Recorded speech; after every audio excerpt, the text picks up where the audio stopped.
Transmitiendo desde la Ciudad de México, Urus Radio, una estación para compartir.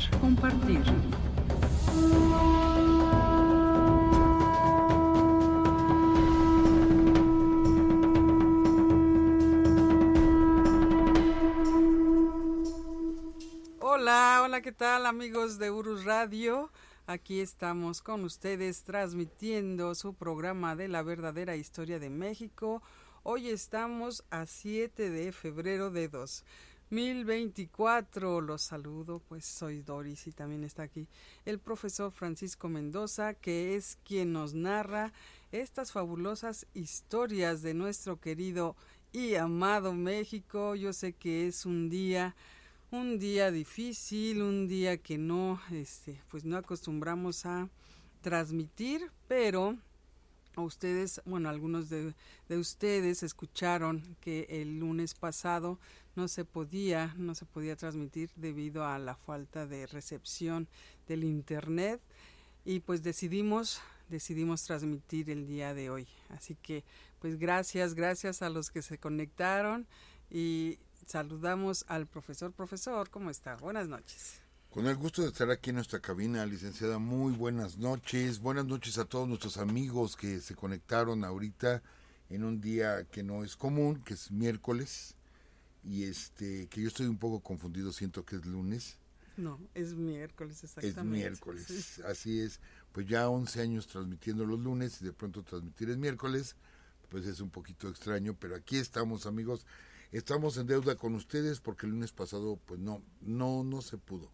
Las condiciones climáticas, las condiciones del internet, pues no nos dio la posibilidad de transmitir. Pero aquí estamos, licenciada. Sí, de hecho, nosotros estuvimos 20 minutos de alguna manera transmitiendo y si ustedes se dan cuenta, la grabación de este lunes nada más fueron 6 minutos, o sea que casi no dijimos nada. El profesor iba a dar una introducción, más bien la dio, pero no se grabó nada, profesor.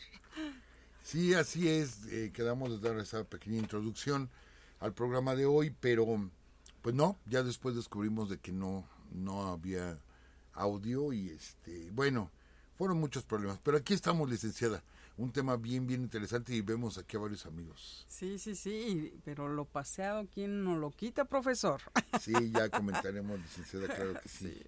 Pues amigos, gracias por estar en este día extraordinario y saludamos a Fernando Vasallo de León, Guanajuato, a Fortunato Holstein, a Donaldo Matías, también está Antonio Jiménez, César Berumen, Edson Alberto, Ger Solano, Lucía Vázquez, Luis Lagunas. Gracias amigos por estar aquí. También Héctor Andrés Ríos de San Antonio, Texas. Ivette, gracias. Ya no pudimos comernos esos burritos que nos recomendaste, pero de todos modos comimos burritos. Eso bien sí. Ricos. Eso sí, y vaya la recomendación, amigos.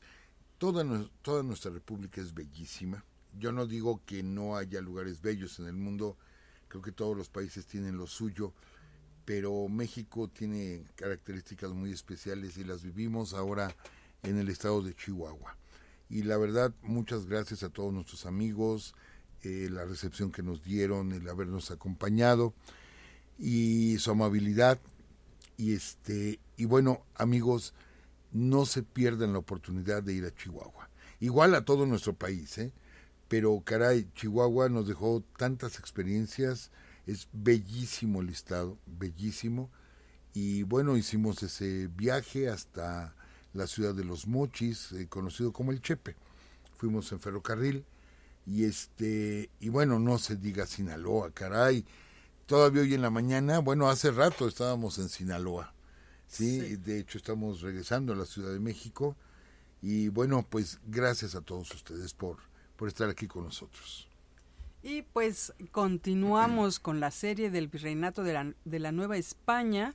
El día de hoy sería el episodio número 27, profesor. Sí, así es, el episodio 27 y nos está pasando lo de siempre, que decimos, van a ser más o menos como tantos y siempre son más. Habíamos dicho que iban a ser entre 20 y 25, ya llevamos 27, licenciada, y yo creo que vamos a llegar a los 30 seguramente. Ah, pues qué bueno, qué bueno. Lo importante es que se continúe con este trabajo y usted nos dé a conocer más de nuestra historia, profesor. Pues adelante, adelante. Pues gracias amigos y bueno, Ay, perdón, sí, perdón, profesor. También gracias a todos los amigos que estuvieron en la banquetera allá en Chihuahua, capital. Fue muy, muy padre porque se juntaron, yo creo que más de 50 personas y les agradecemos muchísimo. Estuvo Huicho, profesor. Sí, nuestro amigo sí, Huicho con su ¿verdad? esposa y sus niños ahí estuvieron, hicieron un viaje largo, igual varios amigos que llegaron de Ojinaga, que llegaron de Ciudad Juárez, y ahí estuvimos platicando, amigos con temperatura casi en cero, casi, esa noche, el otro día estuvo más baja la temperatura, -2, menos dos oh. grados, y estuvimos casi en cero, todo el mundo arropado, abrigado, pero lo que comentábamos, para platicar de historia, amigos, sí es muy bonito estar en un gran auditorio, en un gran espacio con todas las comodidades, pero para platicar de nuestra historia basta una banqueta, caramba, y Claro. una sala de una casa, el comedor, en cualquier lugar podemos platicar de nuestra historia. Sí, sí, sí, bien dicho y saludamos a nuestros amigos, el doctor Juan Pablo Ríos y su hija Ana Lucía, muchísimas gracias por sus regalitos también. Otros amigos nos dieron algunos obsequios, muchísimas, muchísimas gracias. También de Ciudad Cuauhtémoc, al señor Ricardo Castillo y a su hijo Emiliano los mandamos saludar. Fue muy curioso esa situación, pero bueno, en Ciudad Cuauhtémoc pasamos de rápido a un súper y ahí nos encontramos a Emiliano. Pues gracias, gracias. Nosotros estamos encantados de que donde estemos, pues de las personas, algunas de las personas que nos siguen, pues nos conozcan y pues saludarnos y tomarnos la foto con ustedes, de verdad que nos emociona. Bueno, y solamente comentar que nuestro amigo Emiliano pues nos pidió que si le enviáramos un saludo a su papá, a Ricardo Castillo, y nos decía Emiliano, dice, a mi papá le encanta la historia. Le digo, oye, qué bien, dice, por eso mi nombre. Dije, sí, le puso Emiliano como Emiliano Zapata, se nota que le gusta la historia al señor Ricardo. Un abrazo para todos ellos, licenciada, y pues si usted me da luz verde, comenzamos. Claro, claro, adelante, profesor. Bien, gracias por estar aquí con nosotros en este día tan especial. Y bueno, pues vamos a comenzar, amigos. Amigos, estamos platicando del virreinato de la Nueva España, segunda mitad del siglo XVII. En algunos momentos ya nos adelantamos. ¿Por qué? Porque llevábamos una línea de tiempo con cierto tema y de pronto nos adelantamos. Y luego nos retrasábamos para retomar otro tema y es como la mecánica que hemos dado a esta narración del virreinato. Bueno, pues vámonos otra vez, segunda mitad, insisto, siglo XVII, y tenemos a Carlos III gobernando España. Amigos, a ver, vamos a explicar esto. Estamos en el virreinato, lo que actualmente es nuestro país. Todavía no se conocen bien a bien los límites incluso del virreinato. Se dice pues un río, ¿sí? Se dice, no sé, tal cordillera, en fin.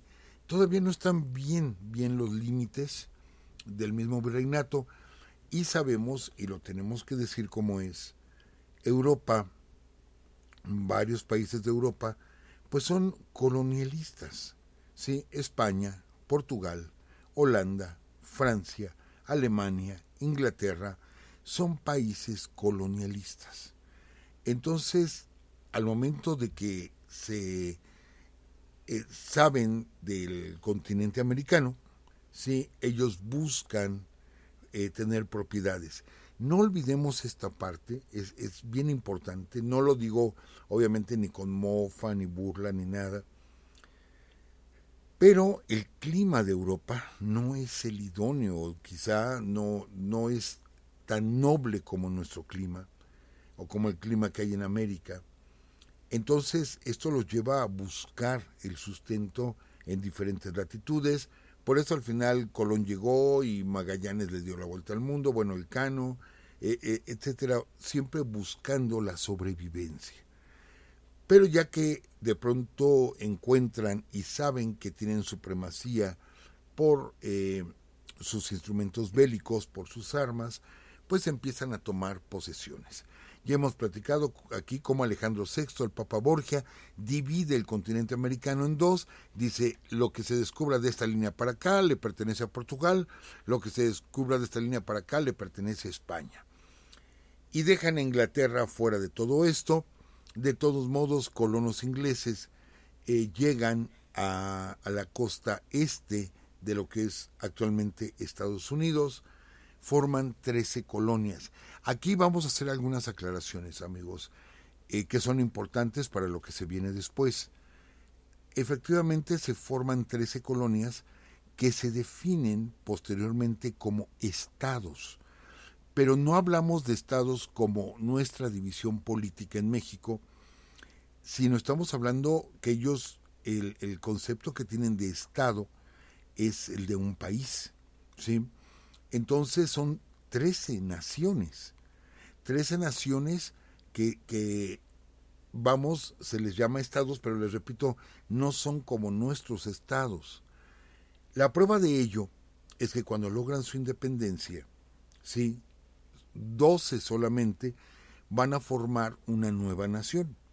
Uno de ellos, Vermont, que está al norte, ellos van a tardar 4 años más en adherirse, ¿sí?, a esta nueva nación. Ellos van a lograr la independencia. Ahorita vamos a explicar un poquito el proceso de independencia de Estados Unidos, pero regresémonos a nuestro territorio, al virreinato. ¿Qué pasaba aquí? Recuerden que viene la expulsión, ¿sí?, de los jesuitas, de este grupo religioso tan adelantado, tan metido en la cuestión cultural, en la ciencia. Recuerden que ya hablamos del barroco y de cómo el barroco encabeza la contrarreforma, ¿sí? Esto es la reforma protestante que se da en Europa. La respuesta de la Iglesia Católica va a ser el barroco, y que se va a dar fundamentalmente en las artes, pero conlleva también las ideas religiosas. Esto es, que de pronto grupos protestantes, como lo es Inglaterra, empiezan a tomar posesiones en el norte del continente. Les digo, van a formar 13 estados. En el virreinato estamos padeciendo esa ausencia o esa persecución a los jesuitas. Se sigue expandiendo el virreinato, esto es, se sigue llegando más al norte, e incluso va a haber posesiones españolas. El primer fuerte español va a estar en la bahía de Vancouver, pero ellos van a pelear también por Alaska, que ahorita, bueno, licenciada, se volvió a mencionar el tema de Alaska, porque Alaska lo compró Rusia, ¿sí?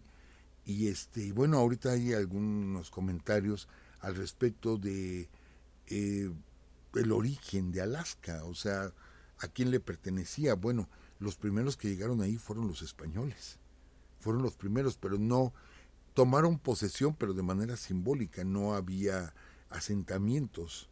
Entonces, posteriormente los rusos van a interesarse en estos territorios, y España quiere evitar que los rusos sigan avanzando hacia el sur. No olvidemos, amigos, que por el estrecho de Bering está Rusia completamente pegada a América, ¿eh? Y estamos hablando de Asia, bueno, está pegada a América. Son unos cuantos kilómetros lo que nos divide con Asia en el norte del continente. Bueno, Francia va a tomar lo que es la Luisiana, ¿sí? Y la va a colonizar. Pero no solamente esa parte, sino Canadá, amigos. Canadá, hay una provincia muy grande que es conocida como Quebec. De hecho, hablan francés en esa zona de Canadá, que va a ser tomada por los franceses, ¿sí? Y otra parte va a ser tomada por los ingleses. Entonces, amigos, aquí es donde empieza el problema. No voy a meterme mucho a lo que fue la Guerra de los 7 años, no es el tema, pero sí hay una influencia de esa guerra aquí en el virreinato. ¿Por qué? Bueno, pues resulta, amigos, que los franceses van a buscar extenderse hacia el sur, ¿sí? Ya que tienen la provincia de Quebec, van a buscar bajar, ¿sí? Y meterse a la zona que tienen los ingleses. Esto va a provocar una guerra que se va a dar aquí también en América. Es más, van a llegar los canadienses, en este caso los franceses, van a llegar hasta Washington. Van a llegar hasta Washington y van a quemar el Capitolio, a ese grado. Inclusive George Washington, él va a pelear, obviamente defendiendo a Inglaterra, va a pelear contra los franceses. Cuidado con este detalle, amigos, ¿sí? Porque él va a pelear contra Francia, pero después va a recibir el apoyo de Francia. Bueno, esto va a provocar una guerra, ¿sí? Francia contra Inglaterra, España contra Inglaterra, porque Inglaterra quería posesiones más al sur. Al final las posesiones que tenía que eran grandes extensiones de tierra, pero la tierra muy difícil por el frío. Entonces va a buscar asentamientos como en Honduras, como Belice, ¿sí? Va a intentar colonizar esa zona o varias partes y algunas islas del Caribe, Inglaterra. Y de pronto se desata la guerra. Pero es una guerra que no solamente se vive en Europa, sino que se vive también aquí en América y que se vive en Asia. Entonces todas las posesiones españolas van a atacar a las posesiones inglesas, apoyados por los franceses. Entonces se genera la guerra. Y alguna ocasión el mismo Winston Churchill lo mencionó, que realmente la Primera Guerra Mundial fue la Guerra de los 7 años, no la guerra de 1914-1918 en Europa, sino que la Primera Guerra Mundial fue precisamente de 1756 a 1763, porque se estaba peleando en todas partes, amigos. Donde quiera que hubiese posesiones inglesas, era la guerra contra los españoles, ¿sí? Y había posesiones inglesas en todas partes y posesiones españolas en todas partes. Recuerden que se decía que en el Imperio Español no se ponía el sol, porque siempre había un lugar iluminado por el sol que pertenecía a España. Entonces, esta guerra, amigos, de los 7 años, imagínense sostener una guerra a finales del siglo XVIII, era carísimo, amigos. ¿Sí? Sostener una guerra. Armas, pólvora, barcos, caballos. No es lo mismo pelear dentro de Europa, pelear en todo el planeta. Entonces, amigos, la pregunta es, ¿y de dónde salía todo este dinero para sostener la guerra? Bueno, en el caso de Inglaterra, venía de todas sus colonias, de todas sus posesiones, y entre ellas las 13 colonias que estaban en Norteamérica. De ahí había que elevar los impuestos, ¿sí? Y empezar a cobrar por todo, absolutamente por todo, para que llegara dinero y seguir patrocinando la guerra. ¿Qué va a pasar con España? Bueno, España también, para sostener la guerra, aumenta los impuestos, ¿sí?, en todas sus posesiones, incluido Nueva España. Se aumentan los impuestos, se da un control muy estricto de los productos para que todos los productos, ¿sí?, paguen derechos aduanales, pero los derechos aduanales son muy altos porque el gobierno español quería dinero. Entonces aumenta, pero enormemente, este pago, y esto provoca al mismo tiempo que haya corrupción. En este caso, pues las mercancías entraban por otros puertos donde no pagaban, no había control sobre de estos productos, y empieza a darse este mercado ilícito, no solamente aquí, sino también en las posesiones inglesas. Es exactamente lo mismo, y se empieza a dar esta corrupción. ¿Por qué? Porque no están de acuerdo con los pagos que están haciendo. Les digo, no vamos a entrar mucho en detalles en el caso de los Estados Unidos, pero Francia, ahorita regresamos a Estados Unidos, Francia de pronto vive con un rey absolutista, Luis XVI, que bueno, tienen una cadena de reyes, ¿sí? Luis XV, Luis XVI, Luis XIV, etcétera, que van a sangrar al pueblo francés, lo van a sangrar por completo. Es más, ellos van a construir quizá en su momento el más hermoso palacio del mundo, que fue el Palacio de Versalles, pero ni siquiera lo van a construir en París, sino a las afueras de París. Claro, ya ahorita lo absorbió la urbe, pero originalmente estaba a 25 kilómetros de París porque tenían un sistema político absolutista donde se dividían en 3 estados. El primer estado era la monarquía y la gente que estaba en la monarquía. El segundo estado era el clero, ¿sí? Y la burguesía. Y el tercer estado era el pueblo. Entonces el pueblo tenía que patrocinar los excesos de los reyes franceses. Los tenía que patrocinar y aumentan los impuestos, y para ese tiempo se les viene climas terribles, nevadas, inviernos larguísimos, etcétera, y el pueblo tiene hambre, tiene mucha hambre. Es más, amigos, a tal grado, imagínense, a tal grado suben de costo los alimentos que una hogaza de pan, amigos, una hogaza de pan, calculen ustedes como estos panes, aquí podemos decir marcas, ¿verdad, licenciada? Pues sí, profesor, al fin que no nos pagan. Como el pan Bimbo, el pan Wonder, este pan blanco. Imagínense, una hogaza de pan costaba lo de un mes de salario, amigos. Un mes de salario solamente por un pan. Entonces la gente sí estaba padeciendo hambre. La gente se mataba en las calles, ¿sí?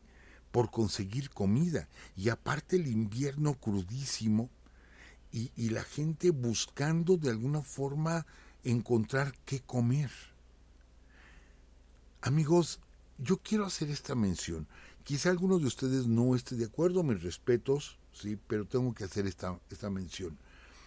Si nosotros buscamos, rascamos en la historia de México, en el virreinato, previo a la conquista, en la época prehispánica, en la época de la independencia, sabemos que hemos tenido problemas y ha habido inundaciones que duraron años, como en la Ciudad de México.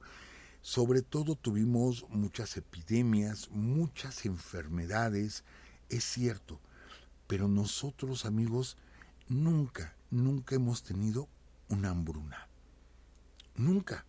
O la hambruna ha sido mínima en una región nada más, muy pequeña, y la gente se mueve de ahí porque no llovió, porque no se dio el maíz, etcétera. Se mueven a cualquier otro lugar y hay comida. Hay comida. Amigos, hasta el día de hoy, y hay que decirlo como es, amigos, hasta el día de hoy podemos decir que en México nadie se muere de hambre, ¿eh? Nadie se muere de hambre. Si algo nos sobra a nosotros es comida. Así es de rico nuestro suelo. Amigos, vamos al sur, sureste, etcétera, y vemos la fruta cayendo de los árboles, se queda en el suelo. Y no por irresponsabilidad, no, porque así es de benigno nuestro suelo, que de pronto tenemos árboles frutales silvestres y encontramos fruta. Y podemos ir por carreteras de nuestro hermoso Veracruz, de Chiapas, de Oaxaca, la zona del Istmo, y vemos nuestros árboles llenos de frutos.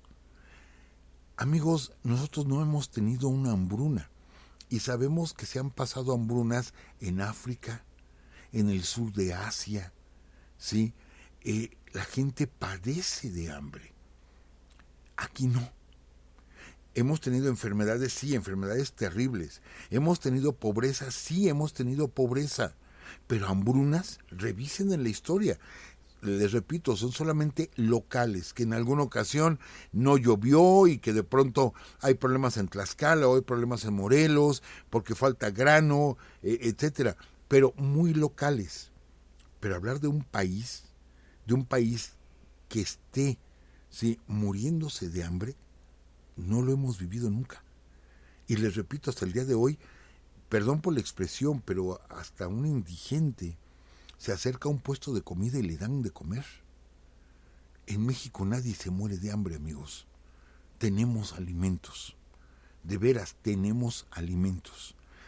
A lo mejor haya alguien que diga, no, no es así, faltan alimentos en tal lugar. No, no comparado, les digo, con las hambrunas que se han dado en otras naciones. Bueno, pues Francia en ese momento así estaba.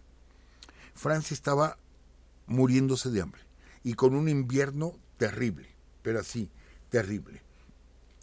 Y con un rey absolutista, que los absolutistas lo que decían es que tenían el derecho divino de gobernar.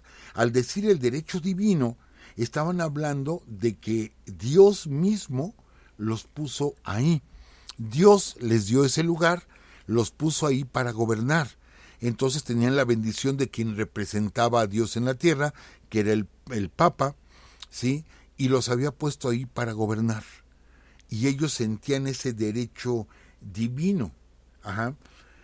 Pero, amigos, en el caso de Francia, estamos hablando de 3 estados. La monarquía, ¿sí? El segundo estado, que les digo era la burguesía, era el clero, y el tercer estado el pueblo. Y cuando entran en guerra contra los ingleses, que a cada rato se la pasaban peleándose, y a cada rato estaban en guerra, pero esa guerra de los 7 años fue el efecto que causó. ¿Por qué? Porque aumentaron los impuestos. ¿A quién creen? Al tercer estado, al pueblo. Pero si el pueblo se está muriendo de hambre, pues le aumentaron los impuestos. Entonces no le queda otra al rey, ¿sí? No le queda otra de llamar a una convención donde se van a reunir los 3 estados, o sea, la monarquía, la burguesía junto con el clero y el pueblo. Pero fíjense ustedes, ¿a quién representaba la monarquía, a quién representaba el clero y a quién representaba el pueblo? Obviamente el pueblo era mayoritario. Sin embargo, en esta convención solamente había 3 votos, un voto de la monarquía, un voto del clero y un voto del pueblo. Entonces, la monarquía y el clero siempre votaban, eran 2 votos, y siempre le ganaban al pueblo, que representaba un solo voto, aunque ellos eran millones los representados ahí, siempre ganaban. Sin embargo, amigos, y lo que el pueblo se quejaba, y aquí hay un personaje muy importante que es Jacques Necker. Jacques Necker, que a pesar de pertenecer a la aristocracia, a la burguesía, decide defender al pueblo. Entonces, en esta convención, él defiende al pueblo y él dice, es que el pueblo está padeciendo, es que aparte la mayoría de los franceses son exactamente iguales a nosotros, y de pronto Luis XVI decide expulsar a Jacques Necker, ¿sí?, de la convención, de la asamblea. Lo despide y el pueblo se queda prácticamente sin representante. ¿Qué sucede, amigos? El pueblo se enardece. El pueblo, les repito, tiene hambre, ¿sí? El pueblo se enardece y entonces empiezan a robar armas. Y se van a las comisarías, o sea, el pueblo se organiza, se van a las comisarías, empiezan a robar fusiles, mosquetes, ¿sí? Solamente les hace falta algo, pólvora. No hay pólvora. ¿Y dónde está la pólvora? En una fortaleza en París que conocemos como la Bastilla. ¿Sí? Ahí en la Bastilla está el depósito más grande de pólvora que tenía Francia en ese momento, y la gente va y dice, queremos pólvora. ¿Por qué? Porque vamos a armar una revolución. De pronto todo esto fue espontáneo, el pueblo se levantó de la nada. En la Bastilla les evitan la entrada, el pueblo toma la Bastilla, la toma, ¿sí? Aunque hay centenares de muertos, pero el pueblo ya no soporta más, y el jefe o el director o el jefe de la Bastilla es el primer decapitado, porque es hecho, o sea, lo detienen, el pueblo lo mata, le corta la cabeza y lo pone en una pica. ¿Sí? Esto, amigos, ya no lo va a detener nadie. Esto sucede un 14 de julio y pues es el día que celebra actualmente Francia su independencia. ¿Por qué? Porque celebran la toma de la Bastilla. Fue una mortandad la que sucedió ahí, pero mientras en Versalles, amigos, mientras en Versalles, el rey no alcanzaba a ver la magnitud de lo que estaba pasando allá afuera. ¿Por qué? Porque nunca había tenido hambre y no sabía lo que estaba pasando. Y mientras está naciendo la Revolución Francesa, de pronto se organiza un baile en Versalles, donde está Luis XVI, donde está María Antonieta, etc. La gente se entera y son las mujeres las que de pronto se van. Les digo, está a 25 o 30 kilómetros de París, está Versalles. Van y se plantan afuera de Versalles, y de pronto Luis XVI ya tiene la revolución en la puerta de su casa. Ahí tiene la revolución. ¿Sí? Y son las mujeres las que atacan el Palacio de Versalles y toman prisionero a Luis XVI, ¿sí? A María Antonieta, los toman prisioneros y los llevan a París. Ya estando en París, ahora el pueblo es el que se organiza y surge una figura muy especial. Bueno, tres figuras muy especiales: Marat, Danton y Robespierre, que son los que van a formar una nueva convención, donde lo primero que hacen es hacer una declaración de los derechos del hombre. ¿Sí? Es la primera declaración de los derechos del hombre, se hace en París. Y todo esto de pronto se hace en un club de tenis, en un salón para jugar pelota, ahí se hace. ¿Sí? Y lanzan esta declaración de los derechos del hombre. Entonces, no olvidemos que María Antonieta es austríaca. Ella pretende escapar sabiendo que Austria la va a apoyar, su padre la va a apoyar y va a enviar ejércitos para protegerla, e intentan escapar. Se disfrazan como de sirvientes, de gente común y corriente, vamos, ¿sí? Intentan escapar, y cuando ya están muy cerca de la frontera con Austria, son descubiertos. Son descubiertos porque nadie tenía papeles, y resulta que ellos sí tenían papeles y firmados por el rey. Entonces, obvio, era gente demasiado importante, y cuando descubren que el pasaporte que llevaba un hombre firmado por el rey era el mismo rey, pues lo detienen, ¿sí? Y no se pueden escapar, pero ahora ellos ya son fugitivos. Y comienza el terror, amigos. Comienza el terror. ¿Por qué? Porque con esto cae la monarquía, son llevados de nuevo a París, se juzga a Luis XVI y es llevado a la guillotina. Unos meses después se juzgará a María Antonieta, la acusan de todo lo habido y por haber, juzgan a María Antonieta y también es llevada a la guillotina. Se calcula que murieron, hay algunas versiones que hablan de 40,000 franceses, hay otras versiones que hablan de 70,000 franceses. Durante 2 años no paraba la guillotina de funcionar. Es la época del terror. Y cualquier persona que era acusada, ¿sí? Se le hacía un juicio rapidísimo y directo a la guillotina. Para esto está Marat, está Danton, que son grandes oradores. Ellos mueven a las masas. Y en este caso, Jean-Paul Marat, ¿sí? Está enfermo, está tomando unos baños en una tina. Llega una mujer, Charlotte Cordel, y pide hablar con él, que porque ella quiere denunciar a gente afín al rey. Él da la orden de que entre, y de pronto ella saca un cuchillo y le atraviesa el pecho y mata a Marat. Y lo que hizo fue crear una leyenda por completo con Marat. Pero bueno, se da el terror, ¿sí? Robespierre ahora es el que tiene prácticamente el poder. Pero ahora, ¿qué pasa con las demás monarquías en Europa? Se espantan de ver lo que está sucediendo en Francia. Sí, cuando tenía todo el control Luis XVI, se espantan, y luego viene la Declaración de los Derechos del Hombre. Vienen tantos cambios políticos en Francia que los monarcas alrededor de Francia se espantan y deciden invadir Francia para parar esta masacre. Ese es el pretexto.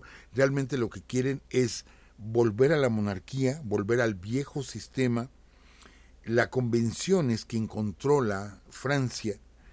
Entonces empieza Austria, Prusia, varios países, Inglaterra, a atacar a Francia. Y Francia, el puerto de Toulon, que está al sur de Francia, es tomado por los ingleses. Entonces la convención está formando o promueve un ejército para defenderse de la invasión de varias monarquías. Porque, insisto, el problema es que esto cunda, amigos. Ese es el problema, que esto cunda. ¿Qué está pasando en la Nueva España, amigos? De todo se está enterando la Nueva España. Entonces Francia, que era como un modelo a seguir, que muchos reyes querían ser como los reyes franceses, de pronto se horrorizan de lo que está pasando, y esas noticias, aunque retrasadas, porque tardan meses en cruzar el mar, están llegando a la Nueva España. Están llegando. Y ahora vamos a juntar esta parte, amigos, donde los jesuitas lo que enseñaron, ¿sí?, es que un tirano era legítimamente depuesto por el pueblo, ¿sí?, en el caso de que este tirano o aumentara impuestos o abusara de su poder. Fue la enseñanza de los jesuitas. Pero fíjense, señores jesuitas, lo que me están enseñando. Si los reyes están ahí por derecho divino, es irme contra Dios. Y los jesuitas enseñaron, no es irse contra Dios.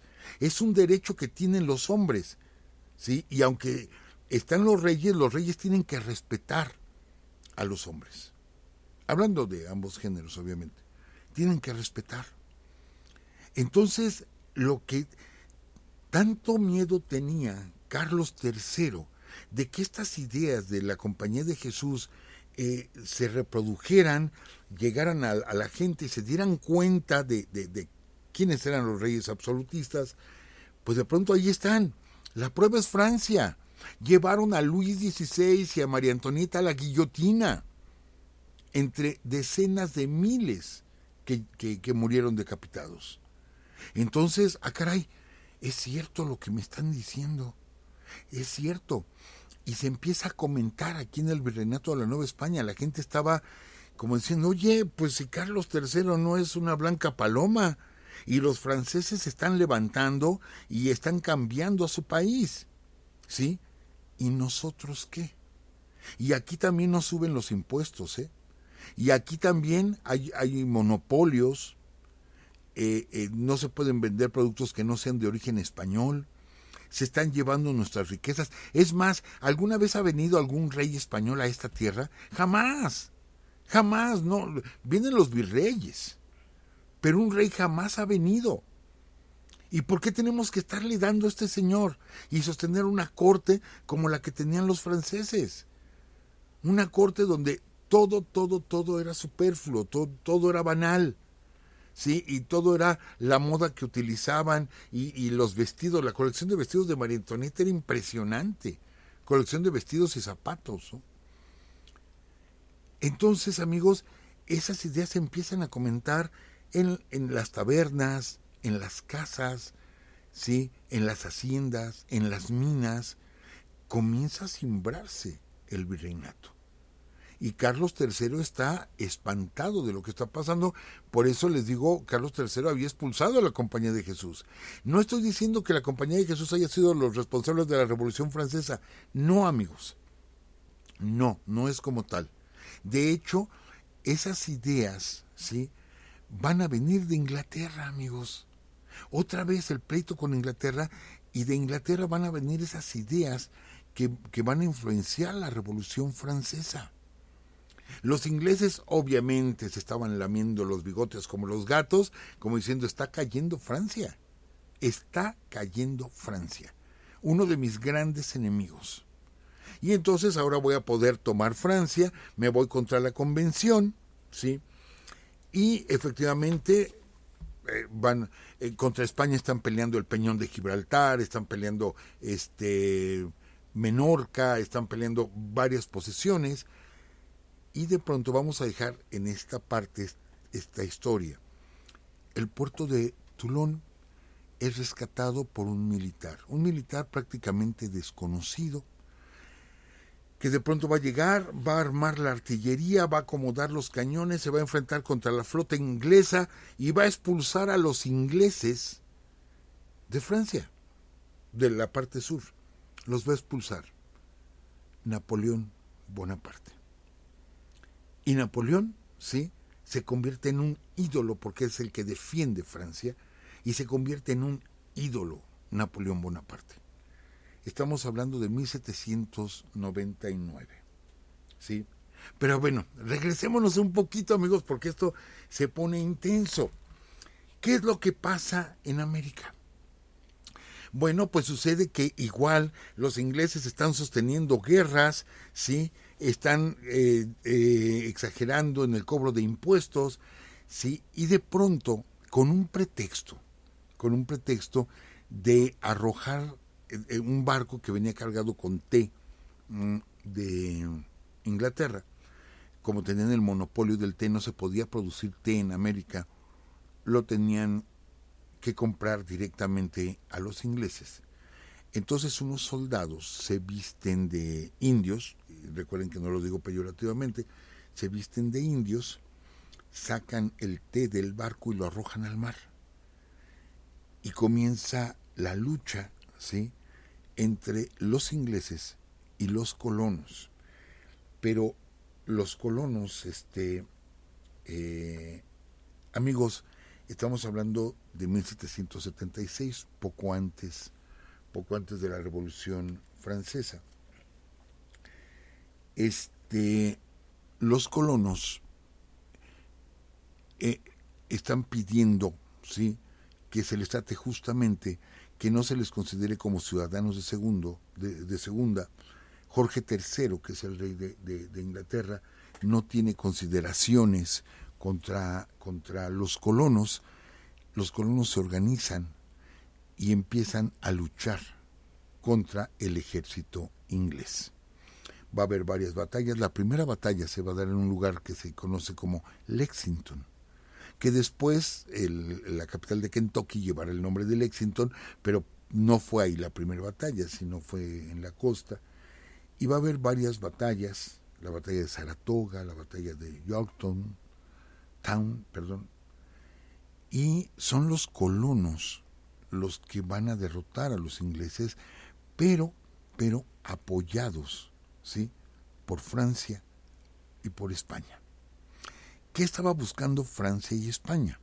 Quitarle esos ingresos que tenía Inglaterra, quitárselos para disminuir el poder de los ingleses.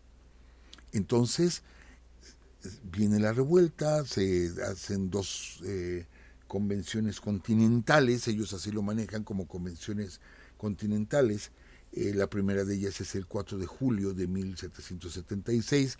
En esa convención estarán personas como Jefferson, como Franklin, John Adams, George Washington, todos ellos fueron presidentes, bueno, Franklin no, pero los demás fueron presidentes de los Estados Unidos, y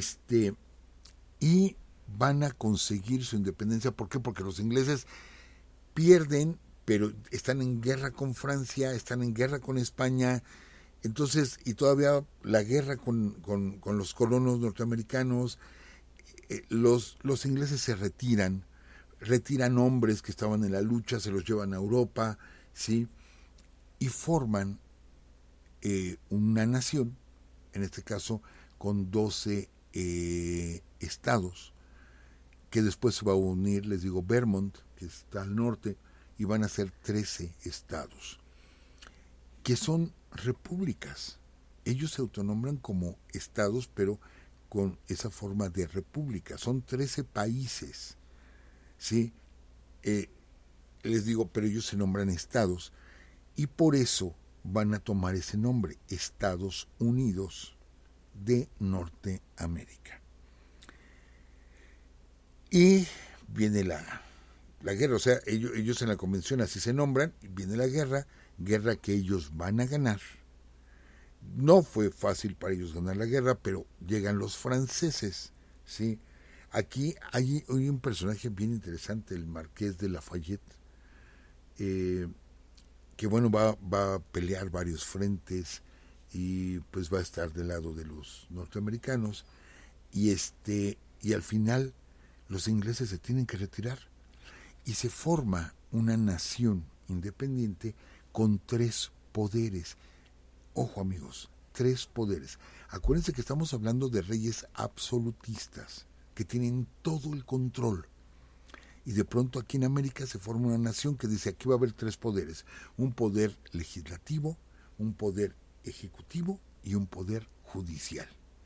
Y el legislativo va a tener 2 cámaras, una cámara alta de representantes y una cámara baja, ¿sí? Y todo se va a discutir de forma democrática y vamos a tener elecciones democráticas, y cualquier persona va, claro, que sean blancos, en ese momento que sean blancos, nadie de piel oscura puede ser el presidente o quien presida, ¿sí? A este país. Tenemos la primera democracia, amigos, a nivel país. Entonces, a ver, ¿cómo es posible que 13 paisitos, las 13 colonias, hayan sido capaces de vencer al gigante que es Inglaterra? Sí, lo apoyaron los franceses, lo apoyaron los españoles, pero pudieron quitarse de encima a Inglaterra. Y no se convirtieron ahora en franceses ni en españoles. Los franceses los reconocen como una nación, España los reconoce como una nación, y ya es en este continente, amigos. Bueno, pues esas ideas llegan al virreinato de la Nueva España. Y otra vez Carlos III tiene la influencia ahora en el norte, no solamente de Europa, sino tiene la influencia, ¿sí?, de la independencia norteamericana, la tiene aquí en esta tierra. Entonces, la gente del virreinato comienza a mirar, a ver, si es posible quitar a un rey, claro que es posible quitarlo, y cortarle la cabeza. Podemos armar una democracia, podemos armar una república y quitarnos de encima una potencia como Inglaterra, en nuestro caso como España. Claro que se puede, y ellos nos están poniendo el ejemplo. Ellos nos ponen el ejemplo. Entonces, el ambiente aquí en la Nueva España, amigos, cambia por completo. Cambia no solamente en la Nueva España, estamos hablando del Perú, estamos hablando del Río de la Plata, estamos hablando de todas las posesiones españolas, estamos hablando de las posesiones francesas, estamos hablando de que todos esos países colonialistas, sus territorios, empiezan a tener ese tipo de ideas. Hay todo un movimiento ideológico. ¿Qué hace Nueva España? Vámonos para acá. ¿Qué hace Nueva España? Prohibir todo lo que sea francés. Todo lo que sea francés hay que prohibirlo. ¿Por qué? Por ese tipo de ideas que están llegando, ¿sí?, y Carlos IV se encarga de prohibir todo esto. Nadie puede leer todo el material de la Ilustración francesa, nadie lo puede leer, son libros prohibidos por completo. Esas ideas de emancipación están prohibidas, no se puede hablar de ellas, y quien hable de ellas es acusado a la Santa Inquisición y es detenido inmediatamente y es amordazado. La prensa está amordazada, pero la gente seguía comentando, oye, allá en Francia le cortaron la cabeza al rey, y aquí en América ya hay una república. Y por primera vez, ¿sí?, se empiezan a escuchar gritos. Cuando expulsan a la Compañía de Jesús, fue la primera vez que se escucharon, pero luego se vuelven a escuchar gritos de muera el rey. Que antes eso, ni imaginarse que alguien pudiera decir eso. ¿Muere el rey? Bueno, pues empiezan a escuchar voces. ¿Muere el rey? ¿Por qué?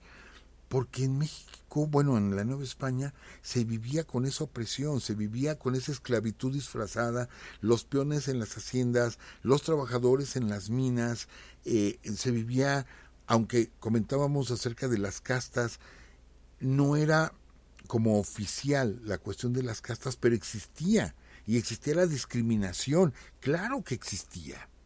Claro, y aunque nosotros no éramos una colonia como eran los norteamericanos, éramos un virreinato, pero en la práctica éramos una colonia. En la práctica lo éramos. Está bien, no vinieron españoles a colonizar, pero vinieron a gobernar. Y ellos tenían todos los privilegios. Que había españoles pobres, sí, sí hubo muchos españoles pobres, bastantes españoles pobres. Pero son las ideas de esta globalización que ya existía a finales del siglo XIX. Amigos, Miguel Hidalgo, sí, es rector de la Universidad de San Nicolás, del Colegio de San Nicolás. Posteriormente tendría él una casa ahí en San Felipe, Guanajuato. La casa era conocida como la Francia chiquita. Si algo leía Hidalgo, era los enciclopedistas franceses. Hidalgo traducía textos franceses, ¿sí?, al español, entre ellos obras de teatro. Tradujo a Molière. Molière, amigos, que es uno de los tres grandes genios del teatro, es Lope de Vega, Shakespeare y Molière. Y Molière presentaba comedia donde se burlaba de la burguesía, se burlaba de esa gente toda polveada de blanco, se burlaba de ellos. Y la gente lo que decía era la frase, haznos reír, Molière. El problema fue cuando invitaron por primera vez a Molière, por orden del rey, a que se presentara. ¿Sí? Bueno, lo llama el rey y él dice, me van a cortar la cabeza, o sea, de aquí no salgo vivo. No, el mismo rey le pide que presente sus obras de teatro como El avaro, como El médico a la fuerza, etcétera, que los presente en Versalles. Y se presenta a Molière. La misma burguesía se reían de ellos mismos. De ese tamaño no quiero usar la palabra, pero de cinismo. Ese tamaño de cinismo de la corte francesa.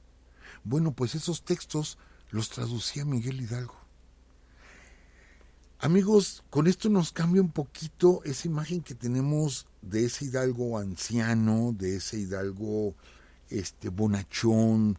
No, Hidalgo era todo un intelectual, Hablaba francés, hablaba latín, hablaba lenguas indígenas. Perdón, era todo un intelectual, y había toda una generación de intelectuales en el virreinato de la Nueva España que ocultamente compartían información y que sabían lo que estaba pasando en Europa. El único problema es que aquí no teníamos hambre. ¿Sí? Por eso les decía, aguas con este detalle. Nosotros no teníamos hambre. Con que nos dieran de comer, estábamos contentos. O como dice el dicho, al pueblo pan y circo. Cuando un pueblo tiene hambre se levanta. Pero aquí no teníamos hambre. Había tantas injusticias, había una esclavitud disfrazada, pero hambre no había. Como sea, la gente comía. Entonces, ahora, cómo hacer que la gente entienda, ¿sí? En qué situación está viviendo, y luego los franceses sacan los derechos del hombre, la Declaración de los Derechos del Hombre, donde el hombre tiene por sí mismo, por haber nacido, ya tiene derechos. Esos derechos no se los da Dios, son derechos naturales que tiene el ser humano, porque antes todo era regido por Dios. De ahí que, ¿se acuerdan que comentábamos esas frases que ahora tenemos, ¿sí? Ay, Dios quiera esto, primero Dios esto, si Dios quiere esto, y todo ese tipo de lenguaje donde se habla de Dios y de que Dios es el único que toma decisiones, empieza vamos, a romperse, a tambalearse, porque a ver, espérame, yo tengo derechos como ser humano, por el solo hecho de haber nacido tengo derechos. Entonces, amigos, las ideas son muy peligrosas.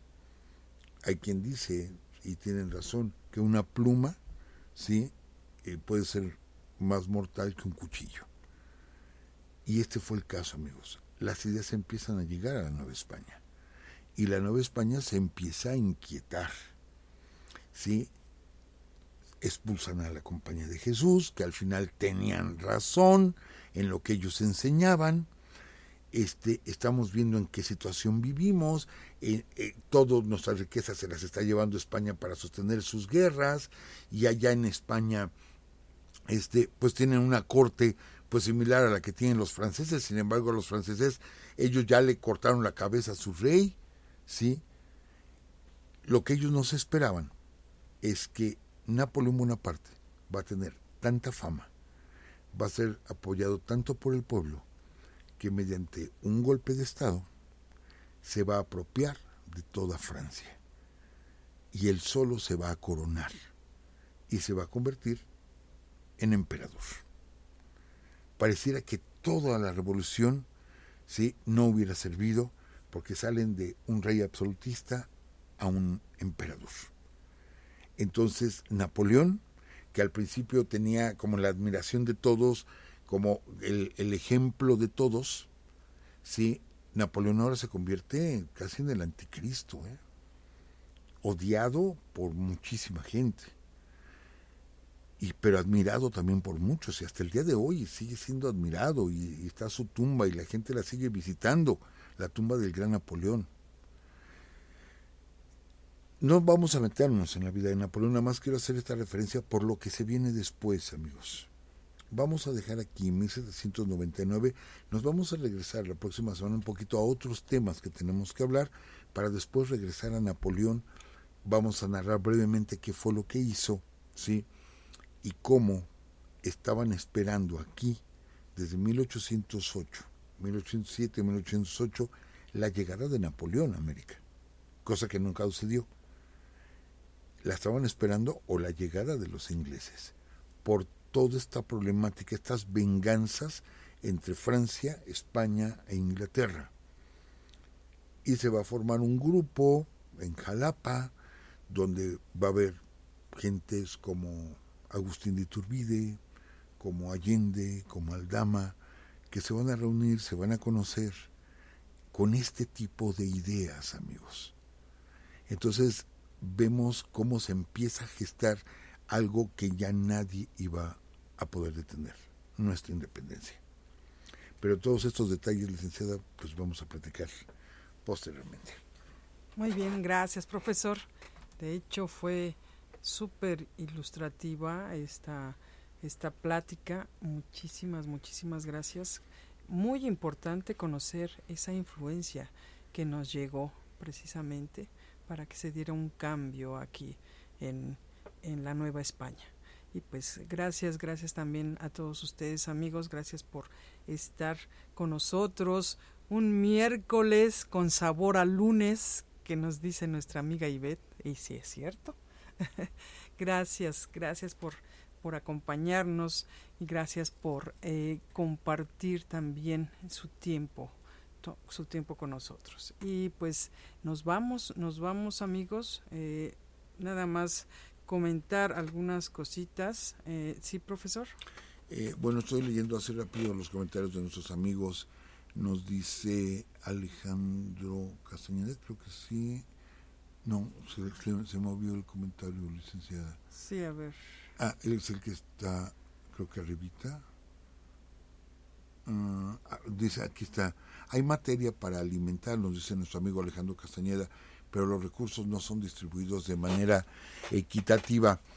Sí, amigos, una de las políticas de Eurus Radio es no hablar de política actual. Yo solamente quiero subrayar esa parte. Tenemos un suelo tan rico, nuestras costas son tan ricas, tenemos alimento. Sí, no nos vamos a meter en cuestiones políticas actuales, pero de que nuestro territorio nos da todo, de veras, es impresionante nuestra tierra, es impresionante. Ya lo que hacemos los humanos es otra cosa, sí, totalmente. A diferencia de la tierra en Inglaterra, que el frío es constante e intenso, no es una tierra tan fértil como la nuestra. Francia igual, sí tienen tierras cultivables, pero son las menos. Nosotros tenemos mucho. Entonces, más que nada me refería a eso, no a hacer como un comentario acerca de la gente. Sí, se cometen muchos abusos, yo lo sé, pero más que nada era eso, lo benigno que es nuestro territorio. Sí, y lo acabamos de vivir, licenciada, porque qué rico comimos. Ay, sí. Qué rico comimos, y de todo. Nuestra cocina, la cocina mexicana es riquísima, licenciada. Sí, muy rica, profesor. Y pues, amigos, saludamos también a quien encontramos, más bien nos encontró en el aeropuerto de allá de Chihuahua. Al parecer no pudo ir a la banquetera, pero nos saludó en el aeropuerto. Y también a nuestros amigos que no supimos sus nombres, pero nos encontraron en el restaurante, un restaurante que se llama, bueno, no me acuerdo bien, pero el chiste... ¿Huitzilopochtli? Algo así. Creo que sí, Huitzilopochtli. Y pues ya le hicimos promoción al restaurante. Sí, gracias por acercarse a saludarnos. Y pues también saludamos a nuestro amigo Luis Lagunas, y dice que vieron el live de Chihuahua. Gracias Luis. También nuestro amigo Eduardo de Gaona Palomino dice que bueno, nos está escuchando, pero pues de alguna manera tiene algunos problemas de salud su esposa y está en el hospital. Esperemos que se mejore pronto tu esposa. Nuestras más sinceras vibras para que todo salga bien. Y también saludamos a la maestra en literatura, María Isabel Mansur de Texas. Pues vámonos, profesor. Creo que ahora sí, ¿sí? Díganos. No, bien rápido, amigos. El próximo lunes estaremos en WOW, sí que sería WOW, sí. WOW, el próximo lunes a las 4 de la tarde. Es un programa en vivo que se va a transmitir por YouTube, ¿verdad, licenciada? Sí, así es, profesor. Sí, a las 4 de la tarde, y pues hablará un poquito del vino, ¿verdad? Sí, de la historia del vino en México. Y amigos, lo decíamos en Chihuahua, gracias a ustedes son los que nos están llevando a esos lugares, gracias a su apoyo. Vamos a estar pues ya en televisión digital, sí, a partir de este lunes, y a partir del siguiente mes, el primer lunes de cada mes a las 4 de la tarde, WOW TV MX, ¿verdad? Ay, profesor, creo que sí. WOW TV. Sí, es WOW. Y ahí vamos a estar, primer lunes de cada mes, hablando de historia. Ajá. De México, obviamente. Claro que sí, pero qué interesante todo lo que nos platicó usted acerca de estas situaciones que se estaban presentando en Francia, en España, en Estados Unidos, en Inglaterra, ¿no? Uh-huh. Pues gracias, profesor. Y pues ahora sí nos vamos. Dicen que dice Antonio, ¿ya vieron la película de Napoleón? Sí, ya vimos la película de Napoleón. ¿Puedo comentar rapidísimo, licenciada? Rapidísimo. Sí. A mí no me gustó. O sea, bueno, La actuación de Phoenix es muy buena. Sí, Creo que fue total. desperdiciado. No me gustó del todo la película. Creo que va a ganar Óscares, etcétera. Sí, es buena producción, pero a lo mejor la parte histórica o la parte del guión a mí no me gustó. Creo que daba muchísimo más el tema de Napoleón, y creo que en Francia no les cayó nada bien la película de Napoleón, aunque va a ser ganadora de muchos premios, pero a mí me quedó a deber la película. Sí, ok. También dice nuestro amigo Eduardo de Gaona, dice ¿cómo está acá? Ay, espérame. Dice mi esposa que muchas gracias, la hicieron sonreír. Bueno, que te mejores, de verdad, que te mejores. Y dice Luis que la fotografía está de locura. Dice, sí, estamos bien.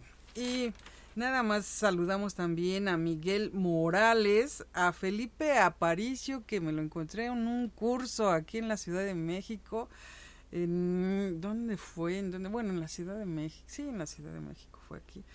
Saludos Felipe. Daniel Murillo también.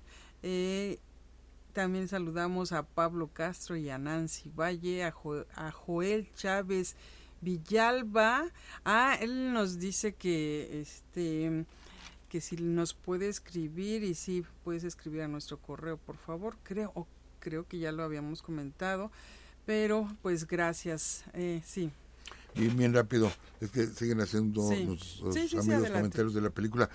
¿Saben qué me hubiera a mí gustado, amigos? Quizá por la historia me hubiera gustado. Primero, esa imagen donde, si no la vieron, perdón que les estoy adelantando la escena, pero esa imagen donde cañonean una pirámide es falsa, o sea, eso nunca sucedió. No hubo un cañonazo a una pirámide. La batalla contra los mamelucos fue a varios kilómetros de distancia de las pirámides, o sea que no hubo ningún cañonazo a las pirámides. Y segundo, me hubiera encantado una escena donde Champollion, ¿sí?, le presentaba la piedra Rosetta a Napoleón, que con esto se descubre la manera o se entiende la manera de escribir de los antiguos egipcios, y que creo que es de mucho valor para la historia, ¿sí?, la piedra Rosetta de Champollion. Creo que una escenita de 20 segundos, caramba, ¿qué les costaba? Por eso les digo, me quedó como a deber la película. A lo mejor en vez de la escena del cañonazo o del sarcófago, ¿no? Sí, esa escena del sarcófago también, nada que ver. Sí. Nada que ver con la momia. Y bueno. Pues ahora sí nos vamos, amigos. Que estén muy bien. Cuídense, y por acá los esperamos próximo lunes. Ya saben que también nos encuentran en nuestras redes sociales como Urus Radio en Facebook, y también nos pueden escribir a urusradio@yahoo.com. y pues nos vamos. Gracias, saludos también a tu esposo Ivette. Hasta luego, que estén muy bien. Un abrazo para todos ustedes, y ahora sí, nos vamos.